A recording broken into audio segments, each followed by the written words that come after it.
we come back to learn lessons. You don't have to be a believer. You're coming up with these stories. You're coming up with these themes. Your brain is, whether it's because it's a literal memory from a previous life, the idea is to pull that ancient knowledge or that subconscious knowledge from you. And in a therapeutic setting, it's usually to implant ideas and themes to help you in this everyday life. You have to be open to exploring what themes are going to come up. These stories are meaningful. They're filled with symbology and why. Hi, Envisionaires. It's Nicole Nguyen here. Welcome to the Envisioner podcast. This is the podcast where we envision living our best lives by exploring everyday topics related to health, wealth, and community. On today's episode, we have a very special guest named Sarah Jane McCausland, also known as SJ. And she is one of the co-founders of Longevity Gate, which is a consulting firm specializing in medical wellness, lifestyle, and longevity. She has extensive experience in marketing consultancy, but she's also a holistic psychotherapist and psychology and spirituality content creator. She has her own podcast too, which I will mention later on. She also has been specially trained in cognitive behavioral therapy, counseling, and hypnotherapy. And she is also a hobbyist energy healer, tarot reader, and self-proclaimed lover of woo-woo. She takes a very holistic approach to mental, physical, and spiritual well-being. And today, she is going to be talking to us about a very interesting topic called past life regression. So we will be actually doing a deep dive into this spiritual practice that uses hypnosis to recover what some people believe are past memories of past lives or incarnations. Very, very interesting topic. So a very, very warm welcome to SJ. Thank you for being on the Envisioner podcast. Thanks for having me. I'm excited to talk about everything woo-woo and mental health. Before we actually dive into past life regressions, I always love guests to share a bit more about their background and how they got into, for example, this, which is a spiritual practice. So tell us a little bit about your childhood and how you grew up and your path into spirituality. Sure. So it's a funny one, really, because I speak to a lot of people in my own podcast about having massive awakenings, and I myself did not have one. So for me, it was always a bit of an inner knowing. Just like I understand why people are not believers. If you don't have anything, if you've never had an experience, why would you believe? I'm kind of in the reverse. I've always had the experiences, so I kind of always did believe. So when I was younger, it used to be seeing spirit when I was a kid, and then also just having like family who were a little bit more open-minded with the woo-woo spirituality, as I called it. So when I was younger, my mum used to do things like angel cards, oracle cards, which are kind of like messages from the angels through card form. So all of that was kind of present in my childhood. So it was never anything weird. Yeah. Or I didn't realize it wasn't something that everybody believed. So I always believed in spirit. I always believed in ghosts. I always believed in angels. And then I would say my family had like an open-minded approach, but it was very kind of surface level, more new age. So like positive thinking, positive mindset. And then I maybe pushed it a little bit further than the rest of my family. So maybe like 12, 14, I started being drawn to tarot. So, and that scared all my family. They were like, oh my God, this is next level. Tell us what that is. Tell us what that is. Tarot. So tarot cards are basically, they've been around for hundreds, thousands of years. It's just another kind of fortune telling tool. So, you know, the Vikings and the Nordics use things like runes. The tarot is more synonymous with like gypsy culture. So Romany, things like that. It's where most people associate them, but they've been kind of around since ancient civilizations as just tools of fortune telling, as kind of like a medium to receive messages from wherever you think the messages come from, whether that's spirit or angel or psychic. So that's kind of, I started dabbling, just practicing intuition. Yeah. And from there, I just snowballed into exploring everything kind of metaphysical, I would say. Right. And you did a little bit of energy healing. I remember you mentioned this to me before. You did a bit of Yes, energy that's healing true. courses?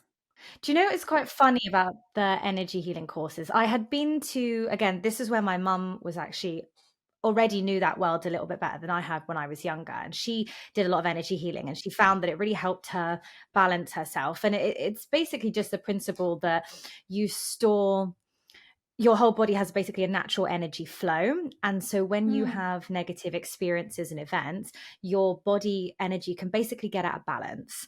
And so mm-hmm, somebody helps you rebalance your body's energy. And that can be mm-hmm, for mental health, that can be for physical health. I remember mm. I was about 17 at the time and I was so drawn to it that I said to my mum, let's do a course together so we can self heal. And it was almost like a bonding session for us as well.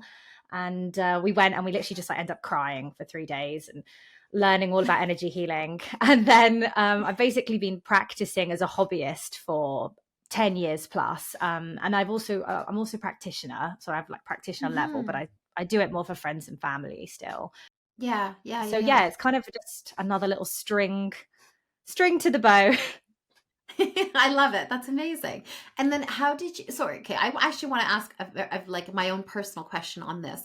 Like healing Sure. others, um, because I can understand healing yourself can be very like empowering and I'm sure healing others can be, but then how do you protect your own sense, like your own well-being and your own energy from not absorbing others? Because that's something I've always been curious about.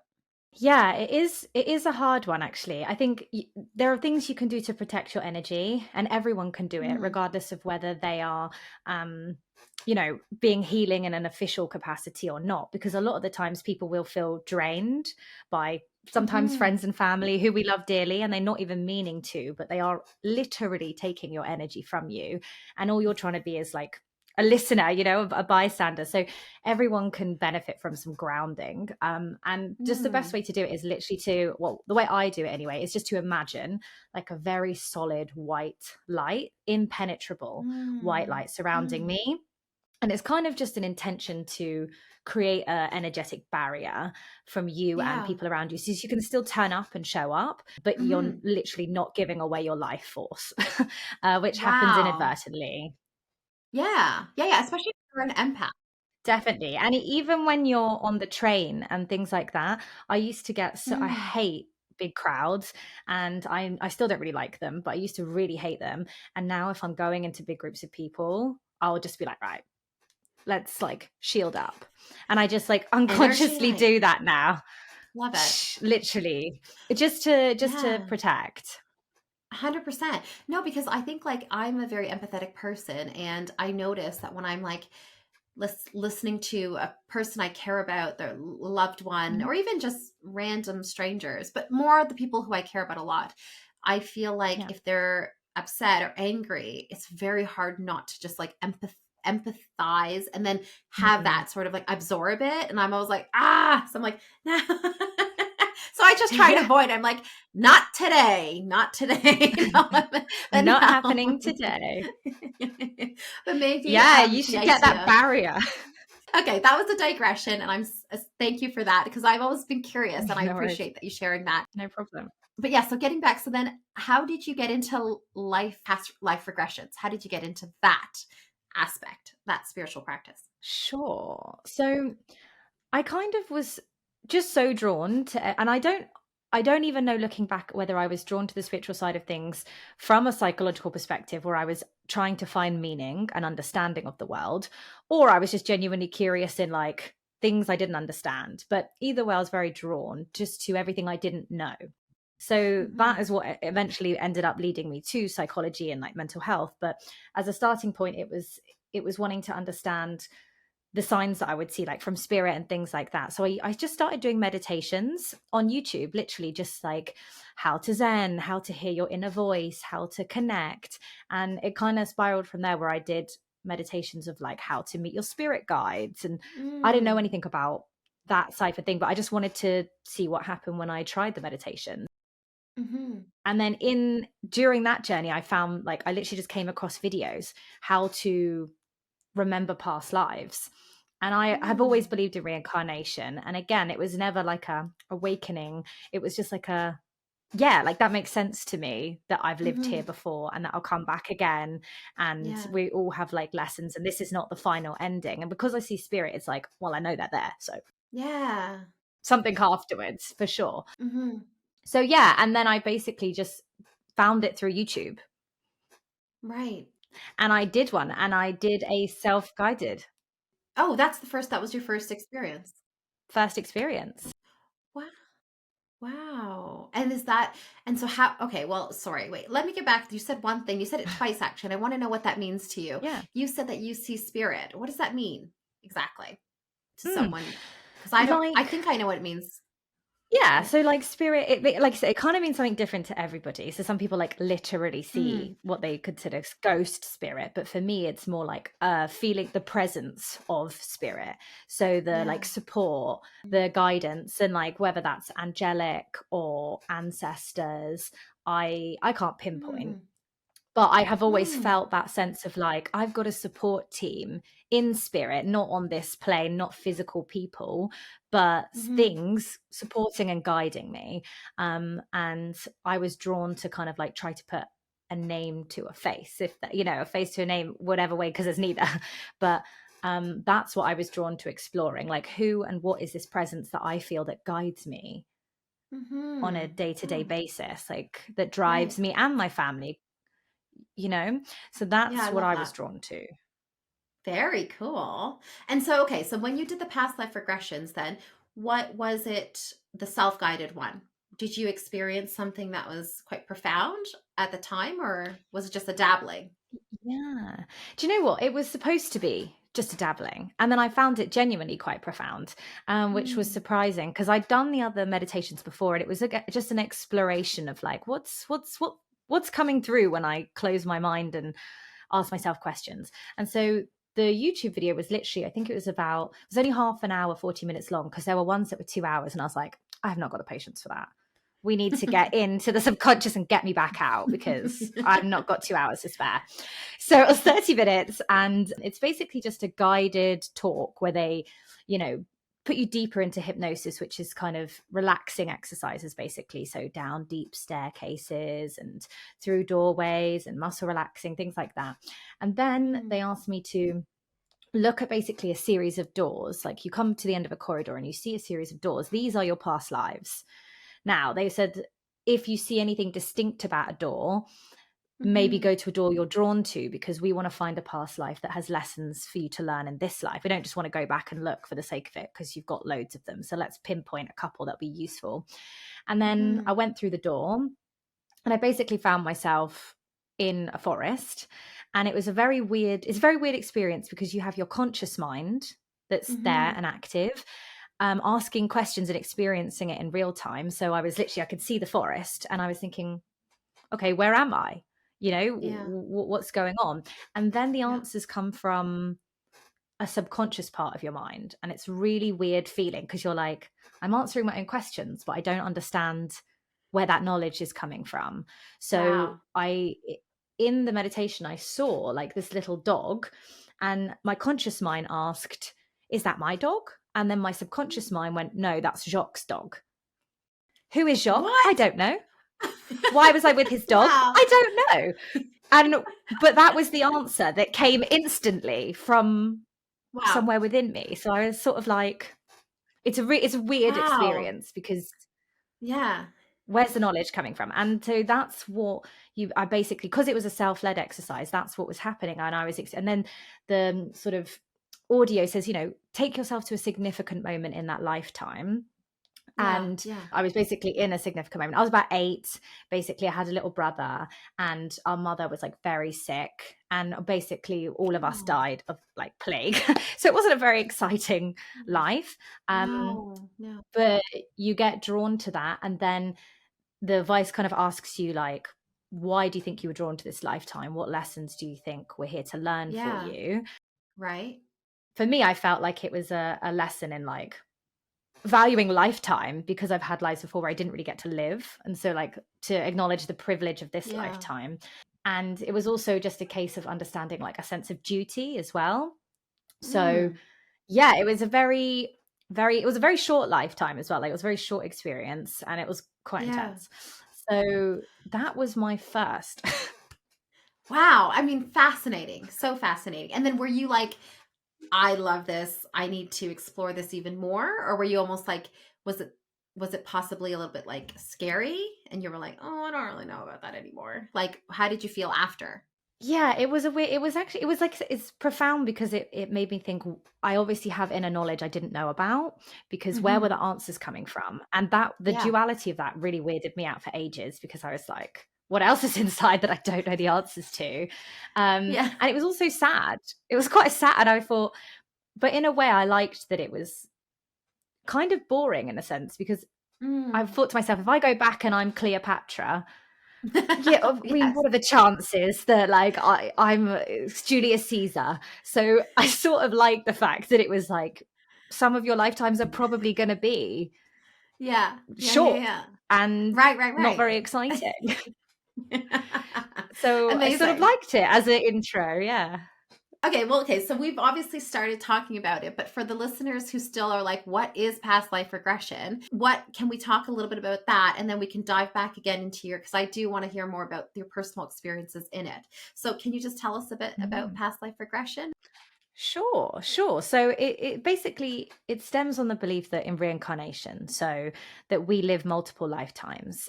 So we come to Earth, we experience a lifetime, and I mean, how we experience it and how we come back, there's loads of different theories and questions I won't get into, but that's the basic principle, that you come back, and we come back to learn lessons, and to have experiences. And so that's the basis of having a past life, that you have literally been on this earth before and lived an entire life, multiple lives for most people. And regression is basically just going back to uncover the knowledge of those and memories of those lives that sort of sit latent and dormant within us. And the way that you do that is to go through regression, which is kind of a hypnosis, so a very relaxed state. And that relaxed state basically helps you unlock the memories.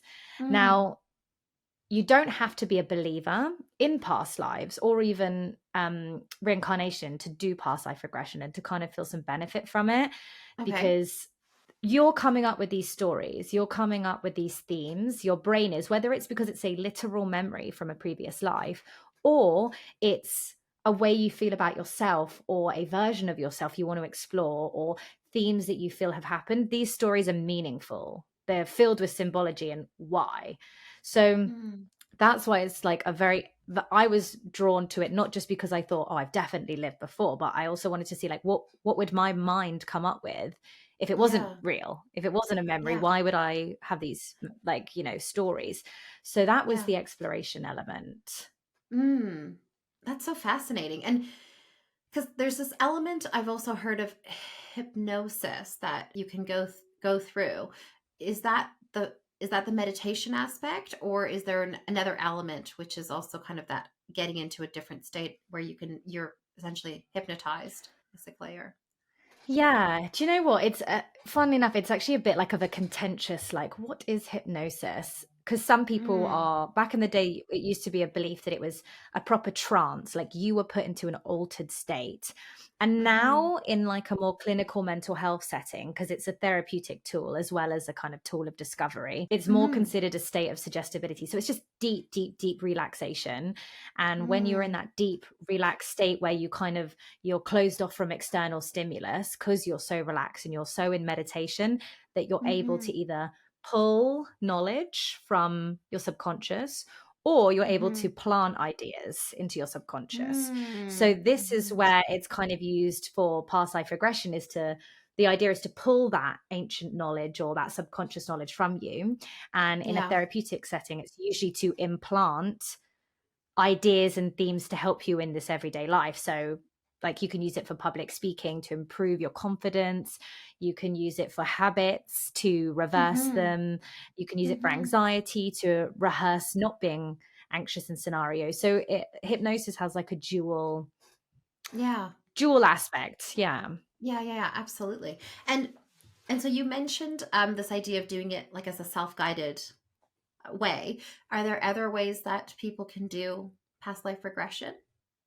Yeah, so you get a lot of past life regression therapists. So if you're trained in hypnosis, whether that's clinically for mental health or you can just be trained in it generally, you can basically help guide people through past life regression. So that audio is pre-recorded and I did it that way, but you can also do it live with a practitioner to guide you through that process of, I mean, Hmm. there are pros and cons to each, but with a practitioner, obviously it's a two-way communication, so they're able to kind of prompt you, help you, guide you, and sometimes people feel a bit safer having a Mm. practitioner with you. So yeah, you get a lot of past life practitioners basically who can guide you through that journey of discovery. And do you ever feel like, if okay, so obviously I'm very open-minded to this sort of stuff. There might be some people who are listening who Mm. are like, "Oh, this sounds really scary." And I Yeah. mean, what if I'm like someone's implant some sort of weird suggestible thing in my head and I wake up and I'm a chicken forever? Like what would you say Yeah. to those people? It's a really common fear and it's totally like normal because a lot of what people are exposed to, especially in terms of your idea of hypnosis, is like Mm, stage hypnosis where you see people like you're now going to run around the stage and all that sort of stuff. It just does not happen like that. So with stage hypnosis where people are listening to suggestions and doing things outside of their control, that is majority social pressure. People just feel like they mm, should react that way because they're on stage. When you're in a private mm. setting with a therapist, you cannot, it puts you in a state of suggestibility, but you have to be Mhm. willing to take Mm. on the suggestion. You have to want it as well, which is why hypnotherapy actually doesn't work as a therapeutic tool when people believe that it's like you're gonna just fix me. It's very Yeah. much a no, no, we're going to work together to give you the ideas that you then need to take on board because you want them. So Yeah. you really have to want the suggestion for it to work. And same with the past life regression, you have to kind of be open to exploring what themes are going to come up, whether you believe literally it's a past life memory or you believe your brain's going to create a story. You have to be open to, Mm. because if you think, well, I'm not going to receive any information, you're literally not going to receive any information. Yeah. Yeah, So, yeah, yeah, yeah, yeah. Exactly. so And there's no fear in implanting. yeah, okay. That's good. That's good. Yeah. So there's assurance that even if someone, let's say the person, the instructor had some like weird thing going on, like some weird agenda, you don't think that that can be effectively implanted or anything like that if someone's in that deep state. No. And I mean, no, no. You're conscious the whole time. You're hearing, and I could whisper into your ear, "You love chicken," but if you don't, you just wouldn't take it on board, and it wouldn't present in your Mm. everyday life. And the same thing, I might suggest to you, like, "Are you seeing this? Are you seeing that in Mm. your past life regression?" And you wouldn't see it. Is the likelihood you just turn around and be like, "No, that's not what I see." So you don't. You're very. I think until you experience it you don't realize how much of you're steering the driving, Yeah. in that Yeah. Yeah. Yeah. Yeah. experience. Because, Good. but yeah, so it's nothing to be afraid of in that sense. Yeah, that's so reassuring because I do feel like even though again like I'm very open-minded, I always had that like weird thought like, Mm. "Ooh, what if I hear something?" But that's good to know. Good to know, Sarah. Yeah. So if someone is listening and they're like, "Yeah, you know what? I want to do this. Like I want to explore this." Would you recommend they do like what you did, which was self-guided to begin with and just kind of explore that way? Or do you think it's in your experience, do you think it's better to go with like a guide, like a person who can help you along the way? I think there's pros and cons to both. So I think if you feel confident in doing it on your own, then why not? Like absolutely go for it and experience it and just see what comes up as part of your experience. If you are Mhm. feeling a bit more nervous about putting yourself into that state, and if you have the fear, then I would Mm, say do it with a guide because then at least you're with someone who's going to talk you through it. And if anything comes up as well in the past life, because sometimes the themes can be very emotional, it's mm, good to be with someone who can then maybe talk you through them afterwards. Why did the themes come up mm. and what happened? So it kind of depends if you're doing it in a exploratory way, just see what comes up, or you really want to tackle some of the themes too. Yeah. So there's those pros and cons, and it kind of depends how Mm. confident you feel putting yourself through the journey because it's totally Yeah. safe either way. Yeah. So Yeah. Yeah. Oh, that's good. Good to know. And did you, so you also, not only did you do the self-guided, you also did one where you were in person, is that right? Yeah, so I did the self-guided experience, and because I found it so like interesting and wow, that come up, I thought I'd love to compare this now to going and seeing a Mm. practitioner and seeing what the Hmm. difference was. And it's a very similar experience, but as I said, with the practitioner, they delve a little bit more deeper with you because it's live feedback. So Yeah. obviously with a pre-recorded audio, they can only say go to a significant moment, explore that, see how you feel, and then move you on. Whereas when you're with a Right. practitioner, they'll ask you, what are you seeing? You can describe it, and Mm. then they'll say, okay, Mm. maybe you should go deeper there. Why do you? And so they kind of help you explore a little bit better. Hmm. So with my experience, it was, yeah, it was a whole nother lifetime that I went into. And I don't know if you want me to go into what I saw, but 100%. It's we up to had you. that. We'd love to. Yeah, yeah, yeah, yeah. Please Sure. do. Okay.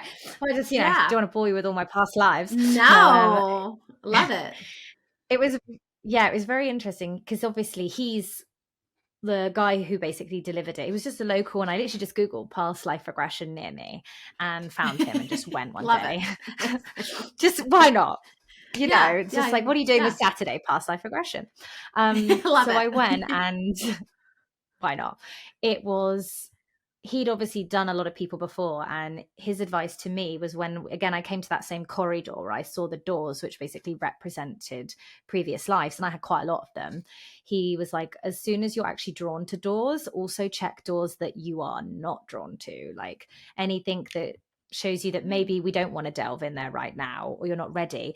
And I did actually have, I would say, 3 or 4 doors that were pitch black, and he was like, let's Oh, not go there because they're probably oh. horrendous. Because, Hmm. I mean, let's see, if you're going back to a life in the Middle Ages, Yeah. I can't imagine it was much fun. So we No, were just sticking no. to lives that were relevant. And Yeah, yeah. yeah, so we went back into a life, and I was in the Americas, basically, somewhere in North America. I was in some town, again, it's sort of vague, and it was something Apple. And I lived in a house. We didn't have slaves, but we definitely had indentured servants, basically. Mm. We had a Mm. farm, and he asked you to go to significant memory. And my memory was sitting by a hearth with a kind of nanny, warming my toes and fingers and thinking like how much I love my nanny. But I never really saw Mm. my parents. So that was the memory. And then he says, go to your next significant memory. And then I'm about 17, and I'm basically in love with a farm hand, one of the guys that worked the farm, Mm. and we were going to Mm. run away together. So I was waiting for him to turn up, and then he never turned up.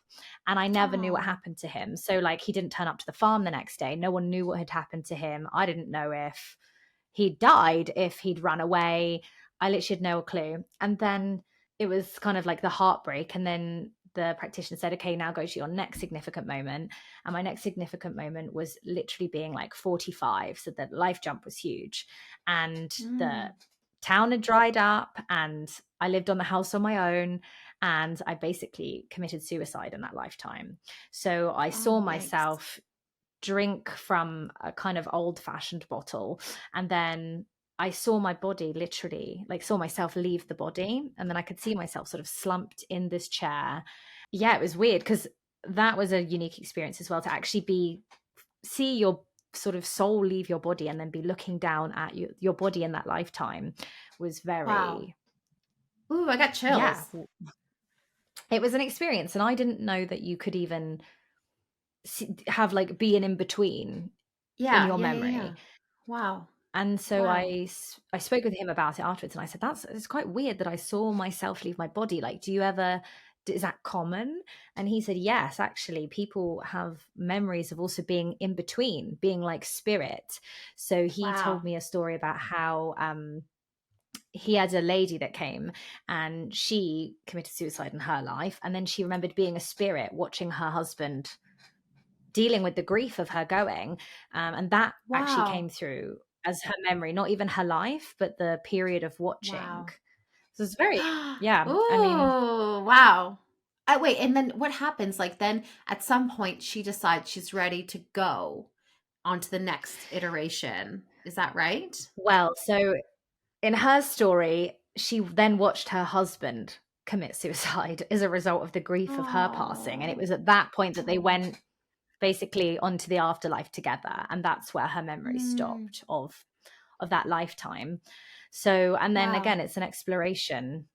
If that was a real memory, if that was a real lifetime, what did I learn, and what can I work through, and maybe what are some of those themes from that life that maybe presents in this life. Mm-hmm. And Mm-hmm. something you find very common in past life is that if you've made a vow in a previous lifetime, so say you were a nun or a priest and you made a vow of chastity, a vow of poverty, the idea is that you can still be self-sabotaging in this lifetime because some part of you is holding on to a vow you made in a previous life. So Wow. sometimes you have to let go and release things from previous lives because they follow you into this life unconsciously. Wow. Wow. That is, yeah, that's quite interesting and kind of intense, you know? Does that even apply to like marriage vows though? Like as in if you have marriage vows? Wow.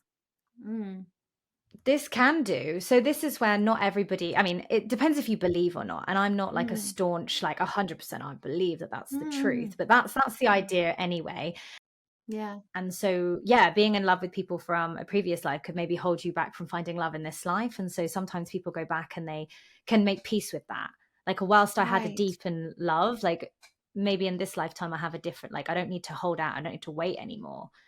So Mm-hmm. the Mm-hmm. soul has memory, and that's Mm. what you're potentially exploring spiritually. And if you don't believe in Yeah. the spiritual side, you're at least exploring the themes. Why do Yeah, you absolutely. why do you Yeah. feel that why did I feel that I was left, with no lover and heartbroken at 17? If it wasn't a memory, why did I conjure that? And that's also Yeah. something to explore. So either Yeah. way, it's a great exploratory tool, whether you Yes. believe it's a literal memory or a Yeah. conjuring of a theme that you think is Yes. important. Right. Exact. Oh, love that. And so how do you think that how has this practice that you've done, how has it changed your life or impacted your life in your own practice of kind of awareness? Definitely. Do you know what? Weirdly enough, I had like a when I was younger, I had quite a bit of I would say a distrust of men. And I know it sounds bizarre because I have four brothers, all lovely. My dad is lovely. My stepdad is lovely. I've no reason. I'd never been Right. heartbroken. No one had ever hurt me. Like, I just had no Ah, reason yeah. to distrust. And I remember it being such a theme in my teens, being like, but I don't trust. I don't trust. And when I did the Right. past life regression, as I said, and that theme came through for me, Mm. whether it was a self-fulfilling prophecy because I had that anyway, it was still a tool for me to acknowledge that distrust and let it go, and let it Hmm. go. Because the actual origin doesn't really matter, whether it's literal memory or theme or thing you believe. If you can Yeah. identify a belief you have about yourself and the world you live in, and you can Yeah. decide to adopt it, own it, or let it go to your benefit, it's beneficial. Yes, 100%. So that's what I found it most useful to me. Yeah. Oh my gosh, I think that's great, and I think, well, I've heard something, and I do believe this. So I actually my view is that we do. I don't know the 100% answer, but I do, like you Yeah. said at the beginning, it feels natural that this we could have multiple lives. Like for me, it just kind of makes sense. Like, yeah, okay, it just Yeah. intuitively makes sense. But who knows? Do we? I don't know. Yeah. But I did hear that if you have that belief, lessons keep coming back to you in not only in past from past lives, but also from your current life. And if you can't learn the lesson, it just keeps happening over and over and over again. And actually, the lessons get worse and worse and worse. So, like, as in, it's more profound each time and more impactful. Mm, So I always feel like that's why kind of reflecting on yourself all the time is really helpful. And kind of if you start seeing those themes come up over and over, you're like, what is life trying to tell me right now? Like, what is happening? So I 100%, I like this definitely. tool that you can use and actually look even further back to say, are there themes that are coming up from back in the day? So, Definitely. And I think if you mm, believe, there's also the karma element. So mm, the idea is that, people, if you do believe in past lives, the idea is that a lot of the times you reincarnate with similar people because you have unfinished business, or you just chose to see each other again in this lifetime. And so sometimes it hasn't come up for me, so I can't speak to it personally, but other people who do past life regression say that they will go, oh my gosh, it makes so much sense. My mother was actually my daughter in a previous life. And Yes. so the way, because our relationship is actually turned, it makes sense to me now.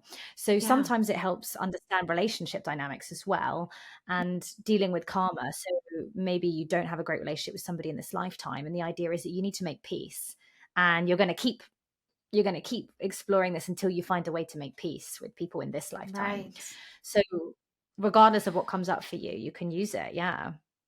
Love it. Love it. Amazing. Thank you, Sarah. This has been so great. Thank you, Nice. SJ.